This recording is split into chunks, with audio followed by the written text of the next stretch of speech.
Пожалуйста, большое здоровья. Приятного аппетита. Пожалуйста. Можно у вас спросить? А почему вы пришли к нам покушать? Что с... Беременная на улице осталась. Беремен... То есть вас кто? Парень, муж выгнал или что? Муж. Муж? Выгнал? Ну, родители где? Дом вообще? Киргизия. А почему вы возвращаться не хотите? Документов нет, потеряла все здесь. И телефон, и Если восстановить документы, как-то же можно все равно депортироваться и так деньги далее. нужны. Можно без денег. В МФЦ Ну, там посольство пойти. это- Ну, вы в посольство ходили киргизское? Да, они у меня 10 тысяч рублей спрашивают. Из них не восстановить. А где вы вообще? Где вы живете? Где вы спите? На вокзале.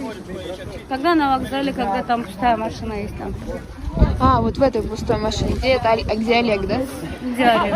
Они уходят ночью, а я остаюсь одна. Божечки ты мой. Равно по-любому спасибо вам. Пожалуйста. Большое. Пожалуйста.